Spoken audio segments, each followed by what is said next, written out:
Hi traders, and welcome to Pure Technicals. My name is Sam Broy, and today we're going to be looking into support and resistance. Support and resistance is going to be the single most important thing you can learn before getting into trading.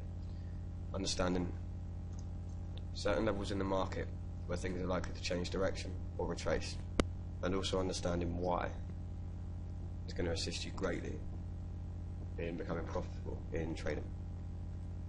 This isn't only for Forex, this will be for any market you can possibly trade. So there's always support and resistance involved, and there will always be a way to trade from it.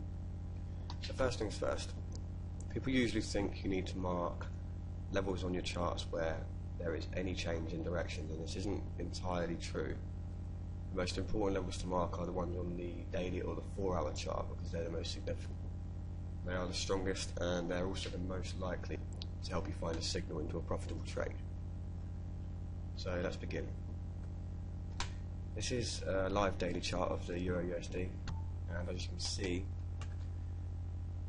everywhere there are these levels on the chart where things start to change. Now, as I said a minute ago, you could easily spend hours marking in every single little line where the market changes direction, but realistically you only need to mark in the levels that are the most significant. So, for example, the resistance here, the support down here, more resistance there,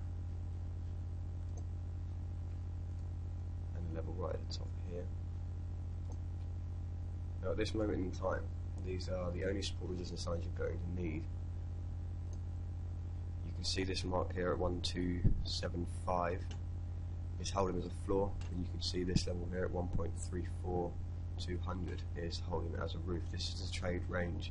You don't need to be marking any support resistance levels outside of this unless there is a break of one of these levels. In fact, the level at the top doesn't actually need to be there, but I will put one more level in around here. Now you can see at some point each of these levels have been significant levels where the market's moved or changed direction.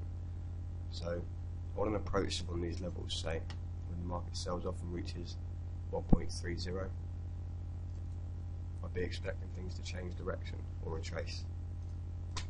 Something you'll notice quite often in market support and resistance levels, the majority of the time they're going to be what are called psychological levels used by the bank to set sell, buy orders, stop loss and take profit orders. And these are usually levels, for example, 1.3200 or 131,900, or in this case 1.32. Basically level numbers, even numbers. They're often called OO marks, or more commonly known as psychological level. As an example, you can see here in the past we have a touch of 1.27500. The market moved up, the market moved back down again to 1.27500. So now the big banks and people know that 1.27500 is a strong level of support. So when it retraces back down to it, they buy, and that big buying causes the market to move up. They can also see that the last time it moved up, it hit this level. So when they buy here, they're going to be setting their take profit orders for here. And when the take profit order is executed, they sell their buy position and the market will begin to retrace. Recently there's been an interest in a new way of plotting support and resistance, and that is basically, rather than plotting one precise level which has a chance of being incorrect, they now plot two. So instead of having a support and resistance line, you now have a support resistance area. And if you look into things, you can see that this is actually an extremely viable way to do things. If you look where resistance has been here, but then you see resistance later on was a tiny bit higher. So if you plotted support and resistance like so, you have a much higher chance of getting things cool.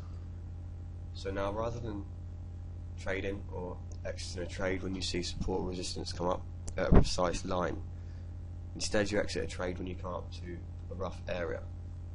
And this is just a much simpler way for beginners to get their head around support and resistance.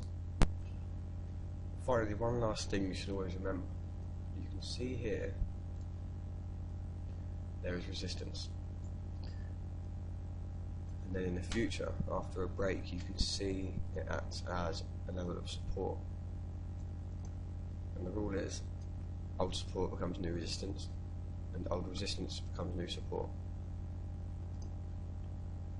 And that's not just here, you can see it everywhere. You can see again, resistance here, broken and turned support here. Well guys, this just about wraps up the video on support and resistance. I hope it could be of some help. Keep an eye out for the next video on pin bars and price action doji setups to begin putting price action and support and resistance into a strategy. Thanks for watching, and I'll see you next time.